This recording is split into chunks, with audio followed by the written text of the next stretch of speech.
بالله من الشيطان الرجيم بسم الله الرحمن الرحيم يسألونك عن الساعة أيان مرساها صدق الله العظيم اللهم صل على سيدنا ومولانا محمد وبارك وسلم.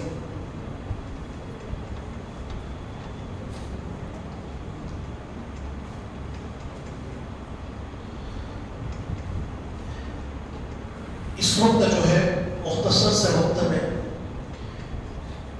قیامت کے قریب کی جو ہے 10 علامتیں جو ہے بتلانی ہے.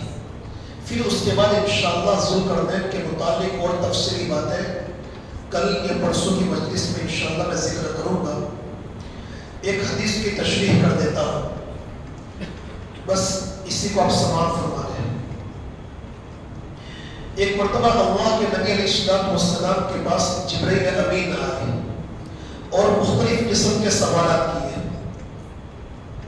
ایمان کے متعلق, اسلام کے متعلق, اخبرنی عن الایمان, اخبرنی عن الاسلام, اخبرنی عن الاحسان. تو اللہ کے نبی علیہ السلام نے ہر ایک کے جواب دیے. پھر آخر میں ایک سوال کیا, اخبرنی عن الساعہ, قیامت کے متعلق, کہ قیامت کے بارے میں ہمیں کچھ بتائیے. تو اللہ کے نبی صلی اللہ تعالی علیہ وسلم نے فرمایا, والمسئول عنہا بأعلم من السائل, کہ جس سے سوال کیا جا رہا ہے تو وہ سوال کرنے والے سے زیادہ کچھ نہیں جانتا ہے. اللہ کے نبی نے یہ فرمایا. تو پھر انہوں نے کہا کہ قیامت کی علامتوں کے بارے میں بتلائیے. تو اللہ کے نبی علیہ السلام نے قیامت کی کچھ علامتیں بتلائی. پھر اس کے بعد ایک اور حدیث ہے کہ اللہ کے نبی صلی اللہ تعالی علیہ وسلم کی ایک مشہور روایت ہے. حضرت حذیفہ ابن اسید الغفاری رضی اللہ تعالی وہ ارشاد فرماتے ہیں کہ ایک مرتبہ ہم لوگ آپس میں بیٹھ کر گفتگو کر رہے تھے اور اسی دوران اللہ کے نبی صلی اللہ تعالی علیہ وسلم تشریف لائے اور سوال فرمایا کہ آپ کی آپس میں کیا گفتگو چل رہی تھی. تو ہم نے عرض کیا کہ حضرت ہم قیامت کے بارے میں جو ہے تذکرہ کر رہے تھے. تو اللہ کے نبی علیہ السلام نے فرمایا کہ قیامت اس وقت تک قائم نہیں ہوگی جب تک کہ تم جو ہے 10 علامتیں پہلے نہ دیکھ لو. تو وہاں تک جو ہے قیامت قائم نہیں ہوگی. کون سی 10 علامتیں ہیں وہ میں آپ کے سامنے ترتیب وار ذکر کر دیتا ہوں. نمبر 1, دخان. دخان کا معنی ہوتا ہے دھواں. یہ ایک خاص قسم کا دھواں ہے جو مشرق اور مغرب میں جو ہے 40 دن تک برابر پھیلا رہے گا. مشرق یہ اور مغرب, تو مشرق اور مغرب میں جو ہے 40 دن تک برابر پھیلا رہے گا, جس کے اثر سے کافروں پر جو ہے مدہوشی اور بےہوشی طاری ہو جائے گی اور اہل ایمان کو, مومنوں کو صرف نزلہ اور زکام جیسی تکلیف ہوگی اور کچھ نہیں ہوگا. پھر اس کے بعد دوسری علامت ہے دجال. دجال جو ہے یہ اس کی ایک آنکھ تو جو ہے ابھری ہوئی ہے اور دجال کی یہ ایک آنکھ سے کانا ہوگا اور اس کی پیشانی پر کاف فا را لکھا ہوگا, یعنی کفر یہ لکھا ہوگا. اور جسے ہر شخص پڑھ لے گا, چاہے وہ پڑھا ہوا ہو چاہے پڑھا لکھا نہ ہو, لیکن ہر شخص اس کو دیکھ کر پڑھ لے گا کہ ہاں یہ کاف فا را یعنی کفر لکھا ہوا ہے. اب یہ کیا کرے گا, لوگوں کو عجیب عجیب شعبدیں دکھا کر اسلام سے دور کرنے کی اور گمراہ کرنے کی جو ہے کوششیں کرے گا اور مکہ اور مدینہ کے علاوہ پوری دنیا کے اندر پھیل جائے گا. مکہ اور مدینہ کے علاوہ وہ پوری دنیا کے اندر پھیل جائے گا. اس کی کچھ تفصیلات حضرت نواس بن سمعان رضی اللہ عنہ کی روایت میں ہے, جس کو انشاءاللہ آئندہ کل کی مجلس میں ذکر کروں گا. یہ دنیا کے اندر جو ہے 40 دن تک رہے گا, جس میں پہلا دن جو ہے 1 سال کے برابر ہوگا, دوسرا دن 1 مہینے کے برابر اور تیسرا دن جو ہے 1 ہفتے کے برابر ہوگا اور باقی دن جو ہے عام دنوں کے برابر ہوں گے. حضرات صحابہ نے جب یہ بات سنی تو اللہ کے نبی سے سوال کیا کہ یا رسول اللہ, جب دجال کا پہلا دن 1 سال کے برابر ہوگا تو کیا ہم 1 سال کے اندر 5 نمازیں پڑھیں گے؟ دیکھو صحابہ کی فکریں تو دیکھو, ہر چیز پوچھتے ہیں کہ اتنے لمبے وقت میں ہم صرف 5 نمازیں پڑھیں گے؟ اللہ کی قربان چاہیے حضرات صحابہ پر کہ جنہوں نے یہ سوال کیا اللہ کے نبی سے. اگر اللہ کے نبی سے یہ سب سوالات نہ کرتے تو ہم ان باتوں کا علم نہ ہوتا. اللہ کے نبی علیہ السلام نے ارشاد فرمایا نہیں بلکہ تمہیں حساب لگا کر وقت نکال کر ان ساری نمازوں کو پڑھنا ہوگا. پہلا دن 1 سال کے برابر, دوسرا 1 مہینے کے برابر, اور تیسرا 1 ہفتے کے برابر, اور باقی دن جو ہے 8 دنوں کے برابر ہوں گے. اور حضرت عیسیٰ علیہ السلام جو ہے اس کا پیچھا کریں گے, اور جب وہ حضرت عیسیٰ علیہ السلام کو دیکھے گا تو اس طرح پگھلنے لگے گا جیسے نمک کو پانی میں ڈالنے کی بنیاد پر پگھلنے لگتا ہے. پھر حضرت عیسیٰ علیہ السلام جو ہے باب لد پر پہنچ کر, جو فلسطین کے قریب میں ایک مقام ہے, تو وہاں پہنچ کر اس کو قتل کر دیں گے. پھر اس کے بعد جو ہے تیسری علامت ہے دابۃ الارض. دابۃ الارض یعنی زمینی جانور. یہ ایک قسم کا جانور ہوگا جس کو دیکھ کر عقل حیران ہو جائے گی کہ یہ جانور کیسا ہے, اور اس کی اصل کیفیت کیا ہے, اس کی شکل و صورت کیا ہے, وہ تو اللہ تبارک و تعالیٰ ہی جانتا ہے. لیکن یہ جو جانور ہے صفا پہاڑی سے نکلے گا اور پوری دنیا کے اندر گھوم جائے گا, اور اس کے پاس 2 چیزیں ہوگی. ایک تو حضرت سلیمان علیہ السلام کی انگوٹھی ہوگی, اور حضرت موسیٰ علیہ السلام کا عصا ہوگا. سلیمان علیہ السلام کی جو انگوٹھی ہوگی تو اس سے ہر مومن کے چہرے پر ایمان کی مہر لگا دے گا. ہر مومن کے چہرے پر ایمان کی مہر لگا دے گا. اور اس کے پاس جو حضرت موسیٰ علیہ السلام کا عصا ہوگا اس سے کافر پر کفر کا نشان لگا دے گا. اب اس کے بعد جو ہے کافر اور مومن دونوں بالکل الگ الگ ہو جائیں گے کہ یہ کافر یہ مومن. کسی کا ایمان چھپا ہوا نہیں ہوگا, کسی کا کفر چھپا ہوا نہیں رہے گا. پھر چوتھی علامت ہے سورج کہاں سے طلوع ہوتا ہے؟ ارے بھائی سورج کہاں سے طلوع ہوتا ہے؟ مشرق میں سے. لیکن قرب قیامت میں یہ سورج مشرق سے طلوع ہونے کے بجائے مغرب میں سے یہاں سے طلوع ہوگا. جہاں غروب ہوتا ہے وہیں سے طلوع ہوگا اور پھر وہیں پر غروب ہو جائے گا. اس علامت کے ظہور کے بعد توبہ کا دروازہ بند ہو جائے گا. کیوں؟ ایمان بالغیب کا رہا. آج تو آپ نے سنا نہیں, لیکن یہ غیب کی باتیں ہیں تو ابھی ایمان لانا درست ہے. لیکن اس علامت کے ظاہر ہونے کے بعد غیب پر ایمان باقی رہے گا؟ نہیں رہے گا. اسی لیے اب اس کے بعد جو ہے توبہ کا دروازہ بالکل بند ہو جائے گا. پھر اس کے بعد حضرت عیسیٰ علیہ السلام جس کو اللہ تبارک و تعالیٰ نے زندہ آسمان پر اٹھا لیا ہے, بل رفعہ اللہ الیہ, اللہ نے زندہ اپنے پاس آسمان پر اٹھا لیے ہیں ان کو اللہ نے اوپر, تو وہ وہاں زندہ موجود ہے اور مقررہ وقت پر واپس دنیا کے اندر تشریف لائیں گے. اور جب واپس آئیں گے تو نبی بن کر نہیں آئیں گے بلکہ جناب محمد رسول اللہ صلی اللہ علیہ وسلم کے امتی بن کر آئیں گے, اور شریعت محمدیہ کے مطابق ہی جو ہے امت کی رہنمائی فرمائیں گے. اور یہ جو کانا دجال ہے آپ کے ہاتھوں جہنم نصیب ہوگا. کانا دجال آپ کے ہاتھوں جہنم نصیب ہوگا. پھر اس کے بعد یاجوج ماجوج جس کا تذکرہ بھی ہم نے پڑھا, ان یاجوج و ماجوج مفسدون فی الارض, تو یہ یاجوج ماجوج اس کا خروج. جب دجال کو قتل کر دیں گے حضرت عیسیٰ علیہ السلام تو اس کے بعد پوری دنیا کے اندر ہر جگہ پر اسلام کا جھنڈا جو ہے یہ شروع ہو جائے گا. اسلام کا جھنڈا لہرانے لگے گا اور اسلام کا بول ہر جگہ پر بالا ہوگا. بڑی تعداد میں جو ہے ہر جگہ پر آپ کو مسلمان اور ایمان والے ہی نظر آئیں گے. لیکن ان کی موجودگی میں, ان کی حیاتی میں ہی کروڑوں کی تعداد میں, بے انتہا تعداد میں یاجوج ماجوج جو ہے یہ اتر آئیں گے اور پوری دنیا کے چپے چپے کے اندر جو ہے گھوم جائیں گے.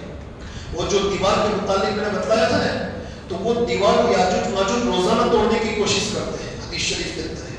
اور توڑنے کے بعد جو ہے اتنا باقی رکھتے ہیں کہ اب اس کا توڑنا بہت آسان ہے, لیکن اتنا کہہ کر واپس چلے جاتے ہیں کہ اب اس کو آئندہ کل توڑیں گے, لیکن وہ انشاءاللہ نہیں کہتے. تو جب دوسری دن آتے ہیں تو وہ دیوار ویسی کی ویسی ہی ہو جاتی ہے.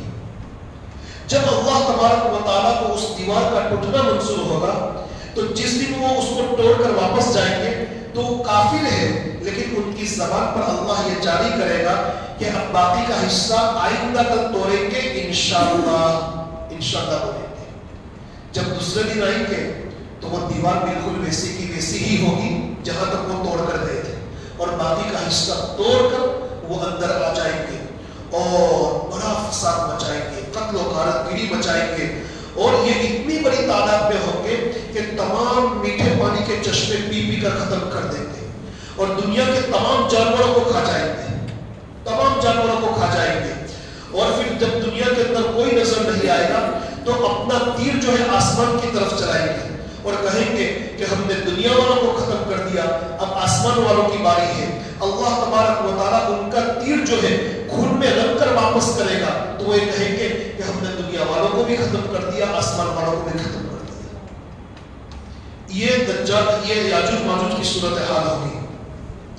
اب حضرت عیسیٰ علیہ السلام لوگ پریشان حال ہوں گے تو حضرت عیسیٰ علیہ السلام جو ہے ان کے حق میں بد دعا کریں گے تو اللہ تبارک و تعالیٰ ان کی گردن کے اندر کوئی کیڑا پیدا کر دے گا، کوئی بیماری پیدا کر دے گا، دانا وغیرہ، جس کی بنیاد پر جو ہے ان کو وہ بیماری اتنی سخت ہوگی کہ جس کی بنیاد پر جو ہے وہ سب کے سب مر جائیں گے. اب پوری زمین جو ہے بدبو سے بھر جائے گی، ہر جگہ پر ان کی لاشیں، ہر جگہ پر ان کی لاشیں، اور پوری زمین میں جو ہے سخت بدبو اٹھے گی. پھر اللہ تبارک و تعالیٰ جو ہے بڑے بڑے پرندوں کو بھیجے گا جن کی گردنیں اونٹ کے مانند ہوگی، اور وہ پرندے ان کی لاشوں کو اٹھا کر سمندر کے اندر پھینک دیں گے. پھر اس کے بعد اللہ تبارک و تعالیٰ تیز ترین بارش بھیجے گا جس کی بنیاد پر جو ہے پوری زمین صاف ہو جائے گی، پاک ہو جائے گی. اور پھر اس کے بعد اللہ تبارک و تعالیٰ جو ہے ان خزانوں کے اندر برکت دے دے گا، زمین اپنے سارے خزانوں کو باہر نکال دے گی، اور اتنی برکت ہوگی کہ ایک انار پورے خاندان کے لیے کافی ہو جائے گا. اس کی لوگ چھتری بنائیں گے. ایک بکری کا دودھ، ایک اونٹنی کا دودھ، ایک جانور کا دودھ جو ہے پورے قبیلے کے لیے کافی ہو جائے گا. یہ رونق جو ہے چند سالوں تک رہے گی.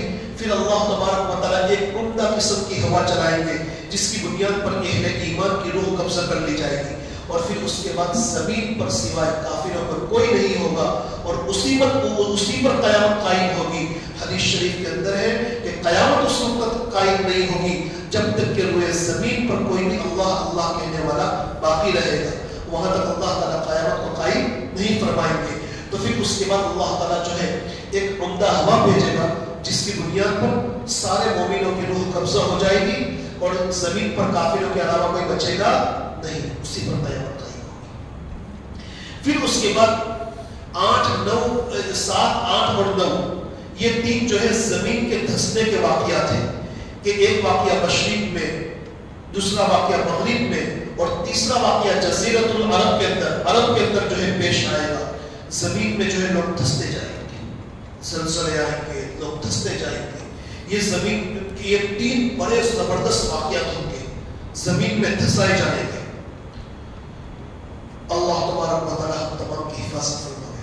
اور پھر سب سے اخیر میں 10ویں علامت یہ ہے کہ یمن کی جانب سے ایک آگ اٹھے گی. یمن کی جانب سے ایک آگ اٹھے گی جو لوگوں کو سمیٹ کر میدان محشر کی طرف لے جائے گی. وہ آگ لوگوں کو کہاں لے جائے گی؟ میدان محشر کی طرف لے جائے گی. اور بعض روایتوں میں یہ ہے کہ یہ آگ جو ہے حجاز کی طرف سے نکلے گی. تو ممکن ہے کہ یہاں سے بھی نکلے، وہاں سے بھی نکلے، اور لوگوں کو سمیٹ کر جو ہے میدان محشر پر جو ہے کی طرف لے جائے. یہ واقعہ اس وقت پیش آئے گا یمن سے جو آگ نکلے گی وہ، یا یہ حجاز کی طرف سے، کہ اس وقت روئے زمین پر جو ہے کوئی مسلمان باقی نہیں ہوگا. تو اس وقت ہی کافروں کو گھسیٹ کر لے جائے گی. تو یہ سارے کے سارے واقعات جو ہے قرب قیامت میں پیش آئیں گے. اور اللہ تبارک و تعالیٰ سے دعا کرے کہ قیامت کا وقت بڑا قریب ہے. قیامت کی جتنی اختیاری علامتیں ہیں، مسجدوں کے اندر شور ہونا، سود کا عام ہونا، شراب کا عام ہونا، زنا کاری بدکاری کا عام ہونا، اوریانیت ننگا پن کا عام ہونا، عورتیں ننگی پھرے گی اور ننگا پھرنا فیشن ہوگا. یہ ساری کی ساری اللہ کے نبی علیہ السلام نے جتنی پیشی گویاں کی تھی وہ وہ ساری کی ساری ظاہر ہو چکی ہے. نظر آ رہی کہ نہیں؟ یہ ساری کی ساری اللہ کے نبی علیہ السلام نے اس زمانے میں بتلایا تھا. اللہ کے نبی علیہ السلام نے یہ بھی ارشاد فرمایا وَيْلٌ لِلْعَرَبِ مِنْ شَرٍ قَدْ اقْتَرَبَ کہ ہلاکت ہے اہل عرب کے لیے اس من شر قد اقترب ایسے شر سے جو بالکل قریب آ چکا ہے. فتنے کہاں سے اٹھ رہے ہیں؟ عرب سے اٹھ رہے ہیں. جو کفر از کعبہ برخیزن اجا مانت مسلمانی. جب کفر کعبہ سے اٹھے گا تو مسلمانیت کہاں باقی رہے گی؟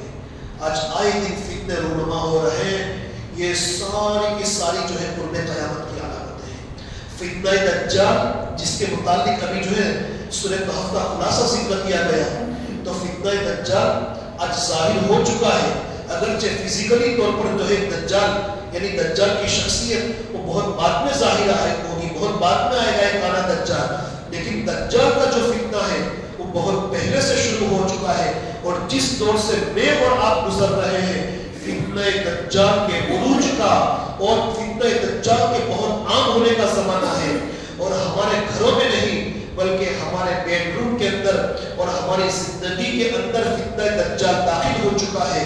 اس سے حفاظت چاہتے ہو تو ایک ہی طریقہ ہے کہ اللہ والوں کی صحبت اختیار کرو, مسجد کے ماحول سے اپنے آپ کو جوڑو اور قرآن کریم سے اپنے آپ کو وابستہ کرو اور روزانہ قرآن کریم کی تلاوت کا اہتمام کرو اور سورہ کہف کی ابتدائی 10 آیتیں بھی پڑھو, آخر کی 10 آیتیں بھی پڑھو, ہر جمعہ کو سورہ کہف کی تلاوت کا اہتمام کرو تو اللہ تبارک و تعالیٰ اس کی برکت سے فتنہ دجال سے ہم تمام کی حفاظت فرمائے گا.